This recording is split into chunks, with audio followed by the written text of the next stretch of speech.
I drove for 5 hours with my daughter to find him, wanting to give him a surprise. But the moment he saw me, there was only shock in his eyes, not joy. I was cheated on. Later I asked him, at that moment, were you feeling sorry for me being too tired after driving for 5 hours? Or were you afraid that your new lover would see me and our daughter? Hello, everyone. Welcome to my channel. Subscribe us to read wonderful novels every day. Now the story begins. Stephen had an affair. The moment he saw me and our daughter, there was only shock in his eyes, not joy. I knew then that I had been betrayed. His colleagues also showed embarrassed expressions one after another. They wanted to greet me but were afraid that I would see something, so they gave dry smiles and walked away quickly. Stephen finally came to his senses, stepped forward to take our daughter from my hands, put his arm around my shoulder, and asked me with a feigned surprise, "Why did you come here suddenly?" I didn't answer. I just numbly followed his steps towards the car.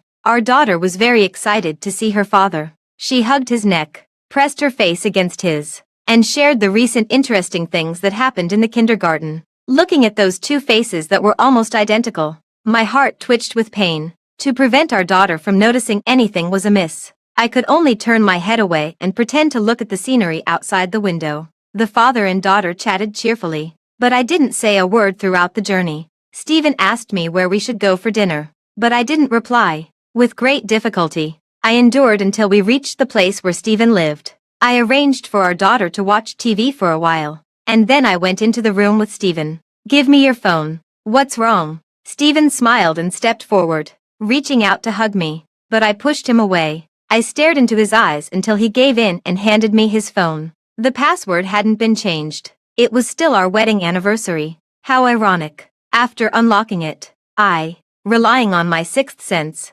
locked onto a person named Martina among the chat records. She was a colleague of Stephen's, and the latest chat record stopped 40 minutes ago. Martina said, "I have to work overtime tonight. When you come to pick me up from work, buy some late-night snacks by the way. I really want to eat the small steamed buns from that store on South Street." Stephen replied, "Little glutton." Scrolling up, I found that they chatted every day. On those days when Stephen said he was so busy that he didn't even have time to eat, he was actually sharing his daily life with Martina. Obviously, they were colleagues in the same company. I had been in a relationship with Stephen for 3.5 years and had been married to him for 6 years. We had a 5-year-old daughter who was beautiful and lovely. 2 years ago, for the sake of his career, Stephen was transferred here. He told me that once he was settled, he would bring me and our daughter over. I waited patiently, no matter how hard and tiring it was to raise the child alone. I never complained, but the chat records clearly showed that on the night when my daughter and I had a fever, although Stephen said he was busy, he was actually celebrating Martina's birthday with her. When I had a car accident and broke my leg, and our daughter had a parents' meeting at school, Stephen said he couldn't come back, but in fact, he was on a trip around the area with Martina. Did he want to be with Martina for the rest of his life? Then what was I? Before seeing these chat records, I had never doubted that Stephen would cheat on me. I thought all his struggles were for the family, and I thought he would always be loyal to our marriage. But the truth proved that indeed, no woman could come out of her husband's phone alive. Every chat record between him and Martina, invisibly, turned into a knife that stabbed deeply into my chest. The pain came crashing down, almost drowning me completely. The feeling of suffocation made my face turn pale instantly, and my vision went dark. Stephen held me up as I was staggering. His voice was hoarse and full of guilt. "Wife, I'm sorry, but I swear, I definitely didn't cross the line with her." "By crossing the line, do you mean having sex?" "We didn't." "So, you think you did nothing wrong, right?" What Stephen's answer was no longer mattered to me. I returned the phone to him, then walked out of the room and said to our daughter, "Liz, we're going back now." Our daughter was taken aback and looked at me in confusion. "Mom, why are we going back so soon? Didn't you say we would stay with Dad for the weekend?" "Mom has something urgent to deal with back home. We'll come back to accompany Dad next time." When I carried our daughter and walked out, she was still looking dazed, but seeing that I didn't look right, she didn't dare to ask more. Stephen chased after us, grabbed me, and wouldn't let me go. "You've already come here. Stay until the weekend is over before leaving." No need. He and Martina had made an appointment to go camping on the weekend, and I didn't want to disturb them. "Take some time to come back on Monday and handle the things that need to be handled." I didn't explicitly say the word divorce in front of our daughter, but Stephen understood what I meant. He became even more insistent on not letting me go. You just drove for 5 hours, and it will take another 5 hours to drive back. Your body won't be able to take it. Did he still care about my body? The moment he saw me and our daughter earlier, was he feeling sorry for me for driving for 5 hours? Or was he afraid that Martina would see us while we were in a silent standoff? Suddenly, the sound of the door opening reached our ears. It was Martina. She directly unlocked the door with her fingerprint and came in. Stephen, the words that followed got stuck in her throat when she saw me. The moment I saw Martina, my mind went blank for a few seconds. Then, I remembered that Stephen had just said they didn't cross the line. Can an ordinary colleague unlock the door of your house with their fingerprint? Just as I looked at Stephen with a mocking gaze, an even greater blow came one after another. Our daughter Liz actually knew Martina.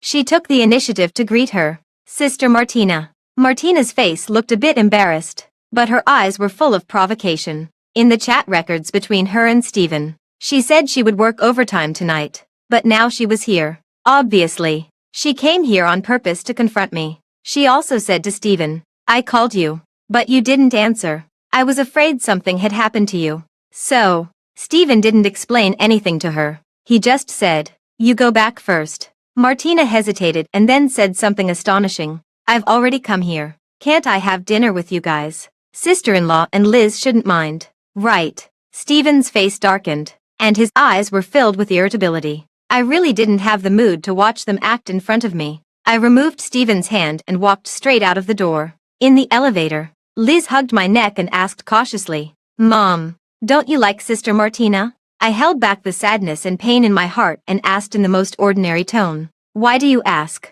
Are you very familiar with Sister Martina? Liz nodded.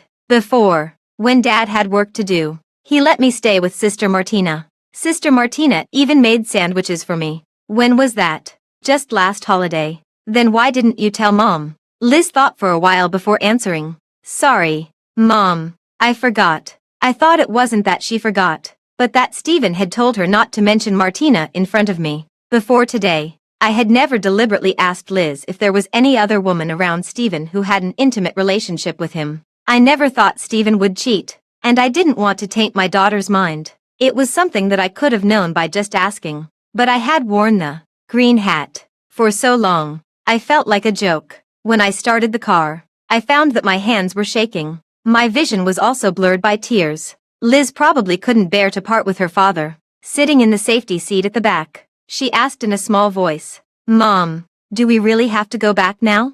I miss Dad. I couldn't say a word. There were so many things blocking my throat, and all my emotions were suppressed underneath. I was afraid that if I opened my mouth, the sobs would rush out first. At this moment, Stephen rushed to the front of the car and stood there straight, preventing me from driving forward. He mouthed at me to get out of the car. Liz also spoke again. Mom, Dad is here. Can we stay? He knew clearly that our daughter didn't understand anything. Yet he deliberately blocked the car. If I insisted on leaving at this time, in Liz's eyes, I would be the one throwing a tantrum. It was he who had an affair. Yet he still wanted to portray me as the bad guy. I lowered my head and typed 2 words on my phone and sent them to Stephen with trembling hands. Get lost. Stephen still refused to give way. After we were at a standstill for a few minutes, I suddenly saw from the rearview mirror that our daughter was wiping away tears. She missed her father and didn't want to leave. My heart ached even more. After Liz had memories,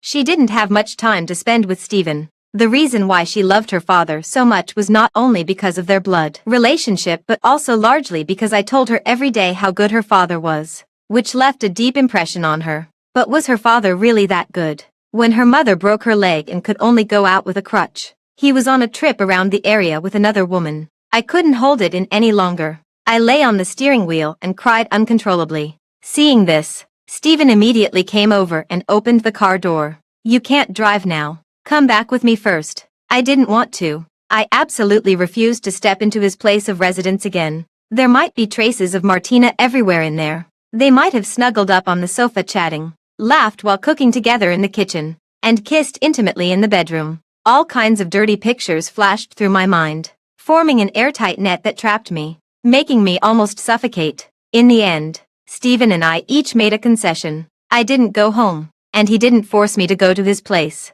We rented a family room. I slept with our daughter, and he slept by himself. After our daughter fell asleep, Stephen wanted to talk to me, but I refused. I didn't want to hear any more of his lies. I just wanted to get through this night as soon as possible and go back. I was unfamiliar with this place. In case something happened, I couldn't even find someone to help me. But I didn't expect that when I opened my eyes the next day, I found that both Stephen's parents and my parents had arrived. They believed Stephen's one-sided story and thought that Stephen just had a weak sense of boundaries and didn't really have an affair. They asked me to consider the child and not to get a divorce. I wasn't surprised that Stephen's parents were on his side. What made me feel cold-hearted was that my parents were actually on his side too. They didn't understand my feelings and even accused me of being too troublesome with certainty. My mother pulled me aside alone. Although she lowered her voice, there was still a strong sense of dissatisfaction in her tone. Stephen has told us everything. He did have some inappropriate behavior,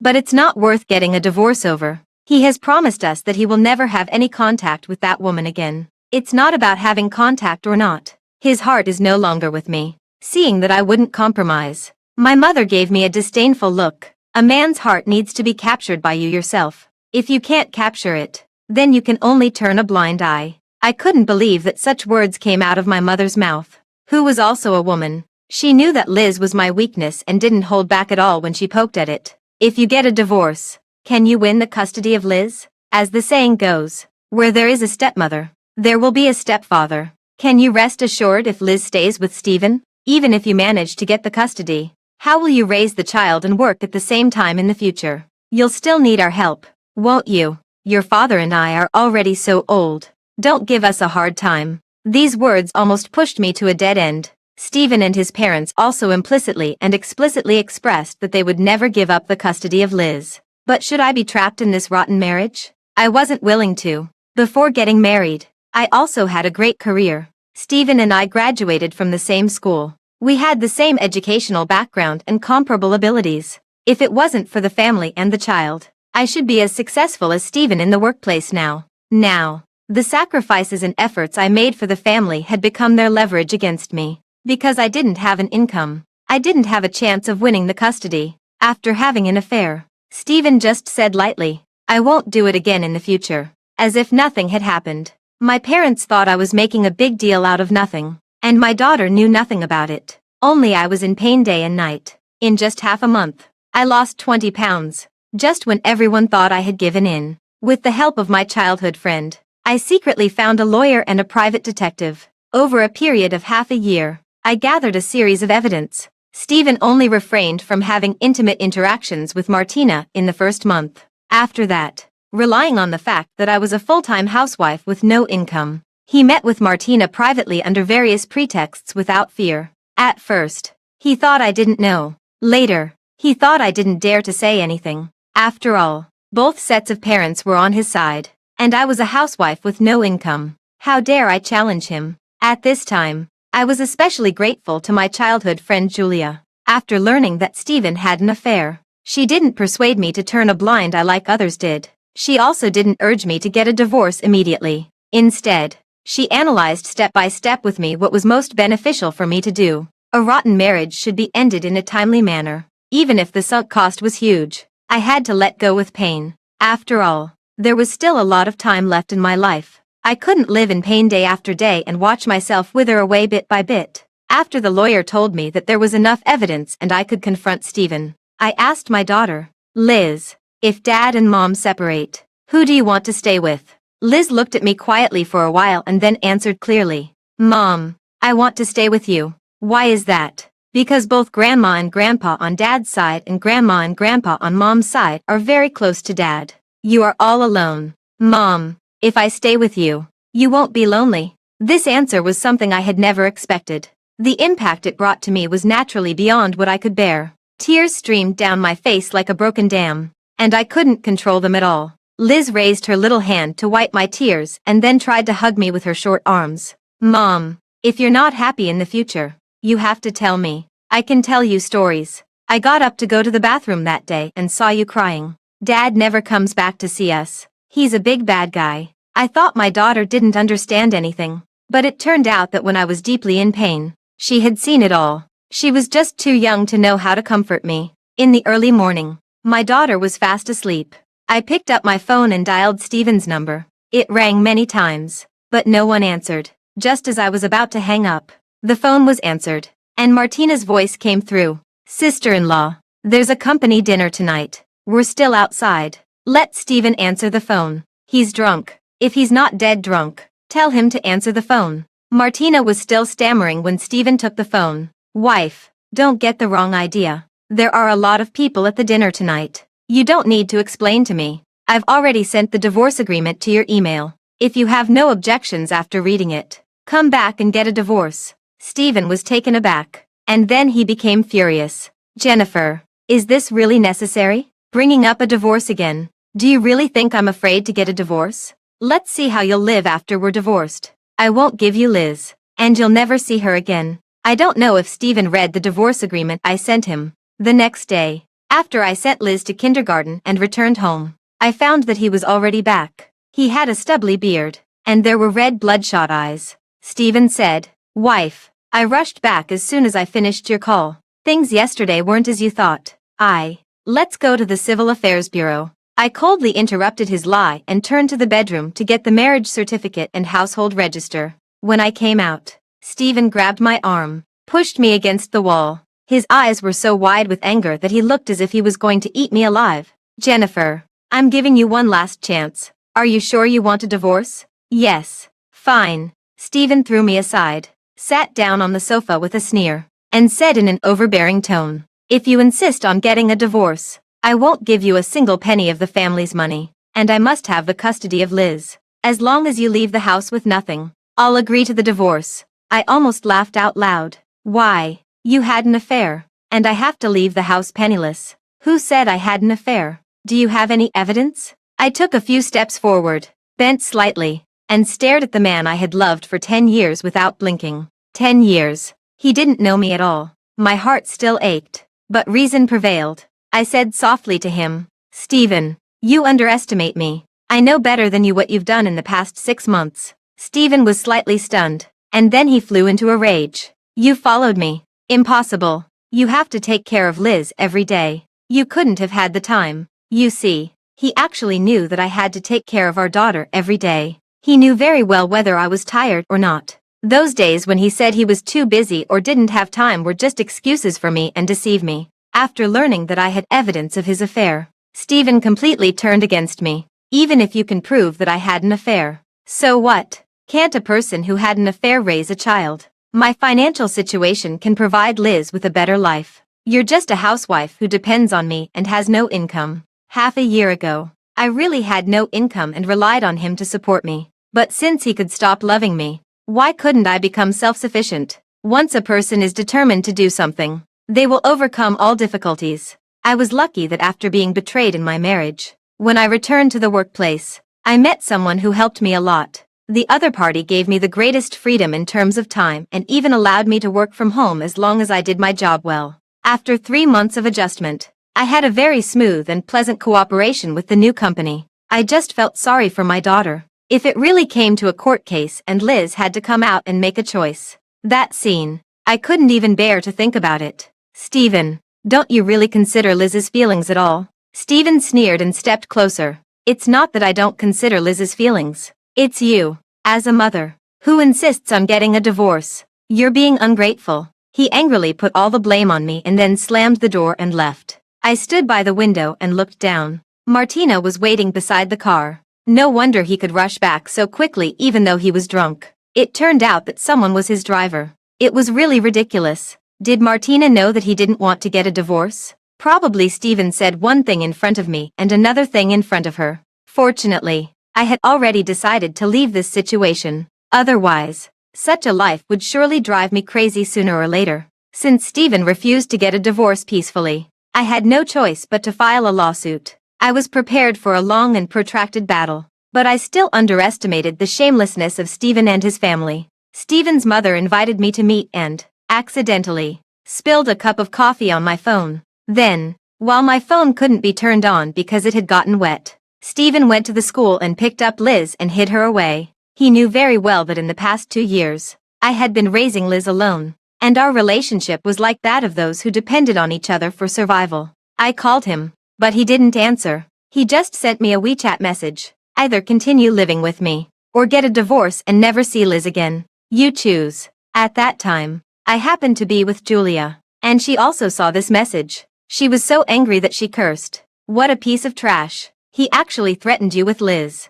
He has no shame. Julia was right. At this moment, I had to admit that the man I had loved for 10 years was a despicable and shameless person. If killing were not against the law, I would want to go to his place right now and chop Stephen into pieces. But I couldn't. I had to force myself to calm down. In the evening, Stephen sent me a video. It was a picture of Liz happily getting along with his family. Your parents don't support you getting a divorce from me. Can Liz have this kind of happiness if she stays with you? As a mother, you're being selfish and doing whatever you want. Have you ever considered Liz's future? I can cut off contact with Martina, as long as you promise to live a good life from now on. When Stephen sent me these words, Martina was at his house. He didn't know that I had added Martina. How could Martina miss such a good opportunity to show off? She took a photo in Stephen's bedroom and posted it on her WeChat moments. In the blurred background, you could still see the wedding photo of Stephen and me hanging on the headboard. This photo was probably only visible to me.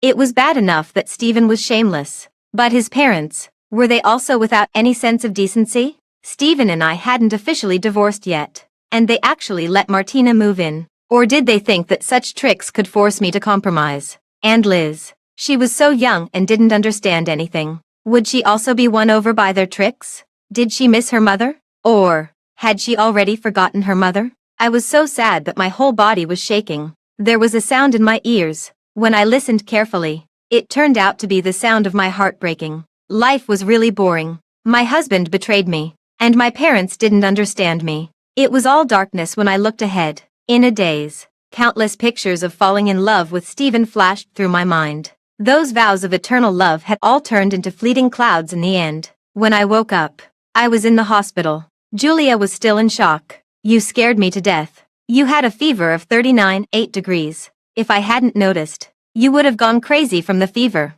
I smiled apologetically at her. Julia's eyes immediately turned red, and she choked up. Before, Liz was by your side. For her sake, you always held on. Now that he's hidden Liz away, the string in your heart has broken. It's no wonder you got sick. I couldn't speak. My body hurt, and my heart hurt even more. So I didn't cry and whine. Julia then told me, I've already asked someone to find out where Stephen is hiding the child. Hurry up and get your body in good shape.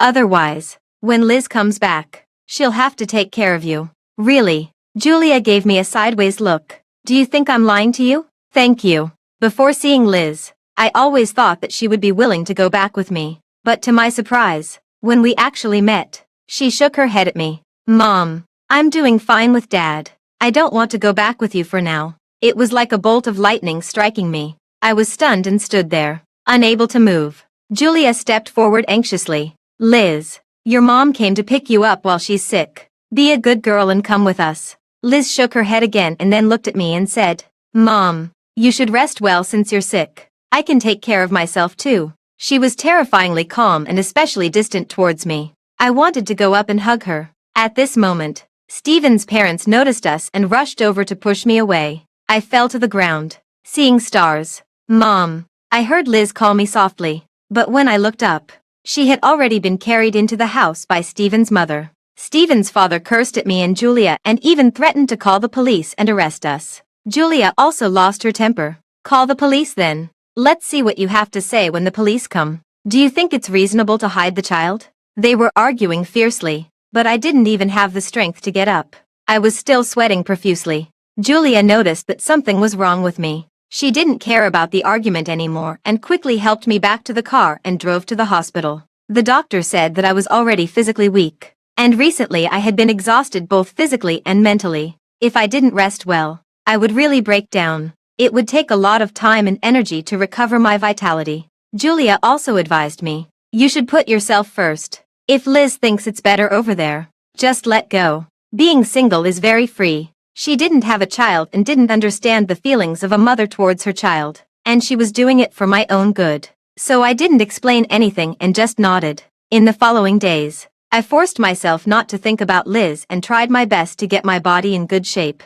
There was a mediation before the court session. Stephen and I both refused to accept each other's conditions, so the mediation naturally failed. Then came the court session. That day, Stephen came with Liz and his parents. I saw that there was another person in the car, Martina, but she didn't get out of the car. Liz waved at me from a distance. Mom. Stephen immediately looked a bit unhappy. He turned around and stuffed Liz into his mother's arms and walked towards me. Admit defeat now, and I'm still willing to live with you. I smiled and looked past him, my gaze falling on Liz. My tone was calmer than ever. Since you've already taken Liz away, why should I admit defeat? Stephen, you're dirty and don't deserve to spend the rest of my life with me. You. Stephen's temper seemed to have become very bad now. After being provoked by me a little, he became furious. It was his father who came up and pulled him away, so nothing serious happened. The process in court was long and boring. The calmer I was, the more furious Stephen became.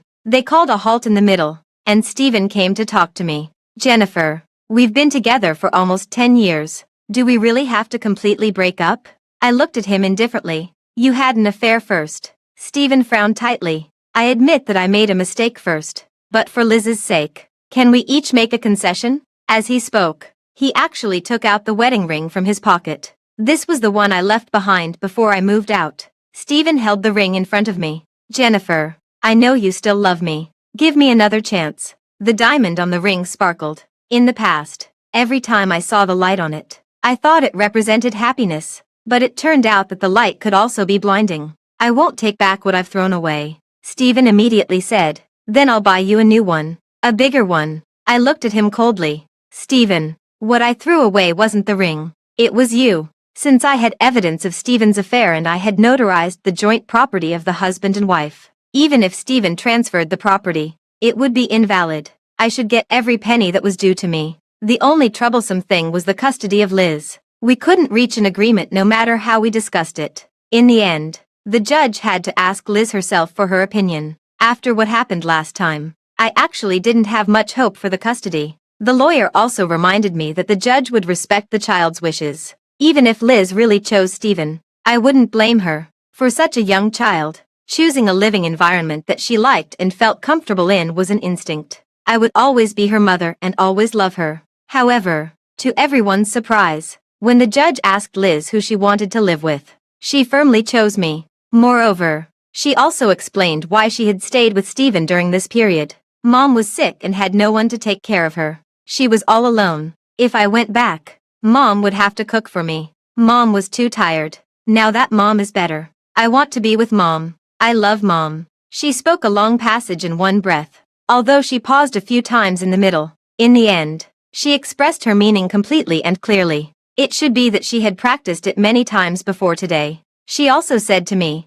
Mom, I'm sorry. I didn't mean to make you sad that day. I didn't want you to take care of me when you were sick. I missed you so much. At the end, she cried, and so did I. There was silence in the courtroom except for the crying of Liz and me. The custody of Liz was finally awarded to me. I don't know for what reason, but Stephen didn't fight with me for it anymore. He disappeared for a while. When he reappeared, he had become very thin and there was a sickly air about him. I looked behind him. He smiled bitterly and said, Don't look. I'm the only one here. It's not your visiting time for Liz today. Stephen nodded. I know. I came to find you. What's the matter? He handed me a folder. Inside, besides things like the property certificate, there was also a notarized will. I don't have much time left. I'm leaving all these things to Liz. I looked at him in shock. Stephen awkwardly raised his hand and scratched his hair, and his voice was heavy. Gastric cancer. It was just diagnosed, but it's already in the late stage. The doctor said that my condition is progressing very quickly. If it had been detected half a year earlier, it could still have been treated. It's all retribution. You know, our company has a medical examination every year. Last time, I missed it because I accompanied Martina abroad. I knew that he had missed the medical examination, but at that time, he told me that he was on a business trip due to work. I didn't expect that he was fooling around with Martina again. Later, I urged him a few times, but he kept procrastinating. After that, when I found out about his affair, I didn't care anymore. What about Martina? Stephen smiled self-deprecatingly. I'm almost dying. How could she still stay with me? She ran away with someone a long time ago. But she was unlucky. Later, she met me again. She was afraid that I would hit her. And when she was running away, she fell down the stairs in the mall and broke her face. Martina had had plastic surgery on her face. And the consequences of a severe impact were very serious.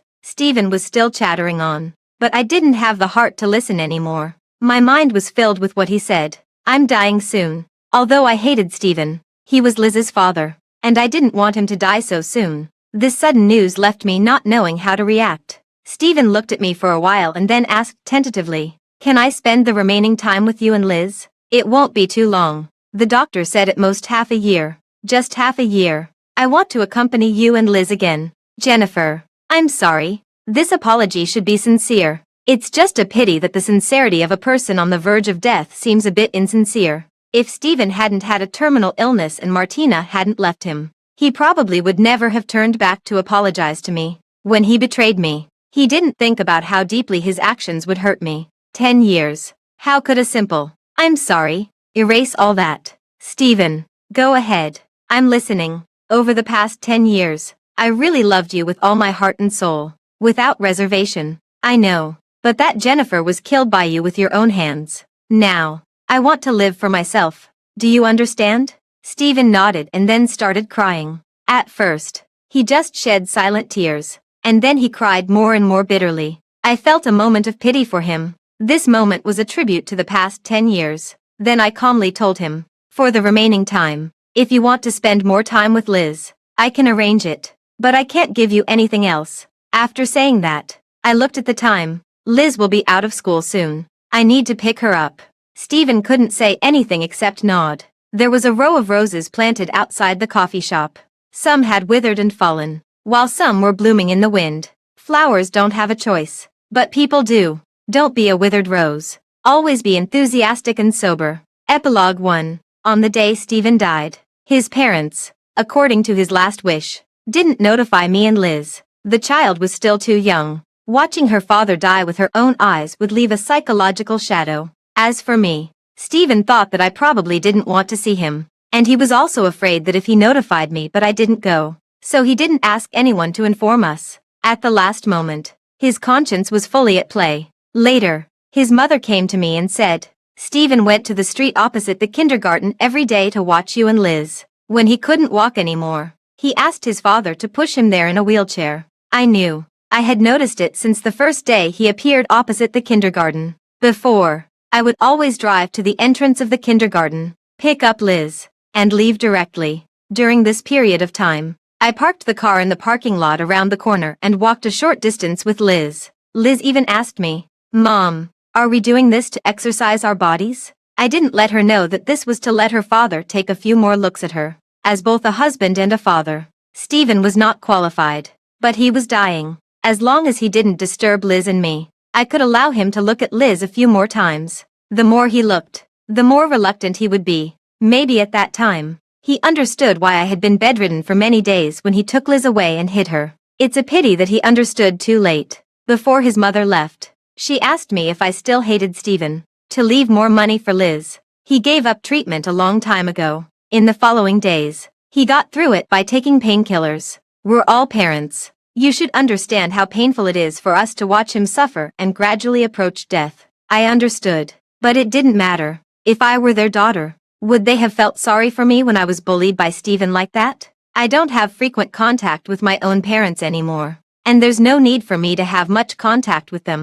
If you want to see Liz, I won't stop you. This was my last bit of kindness. Epilogue 2. The year after Stephen died, I received a gift and a letter. The gift was the wedding ring that I had left behind. Martina said, "I have to work overtime tonight. When you come to pick me up from work, buy some late-night snacks by the way. I really want to eat the small steamed buns from that store on South Street. Jennifer, I'm sorry to bother you again, but this is the last time. I originally wanted to send you and Liz gifts every year, but then I thought it would be unfair to you and Liz. A person like me shouldn't keep appearing in your lives even after death. From now on, for Liz's birthday and all kinds of festivals, you can give her the gifts instead of me. I wish you peace and joy." There were several dots at the beginning of the word wish. When Stephen wrote this letter, He should have had a lot more to say, but in the end, he didn't write it down. He probably didn't want Liz and me to forget him, but unfortunately, my memory of him was already starting to fade.